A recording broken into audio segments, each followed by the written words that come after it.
E a paz de Cristo Nosso Senhor. Esse ano vamos fazer o Natal aqui em casa para todo mundo saber, o povo de Deus saber sobre Crônicas de Nárnia no Natal.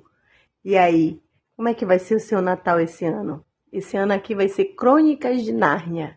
Depois eu mostro como eu vou enfeitar a casa para vocês, gastando quase nada.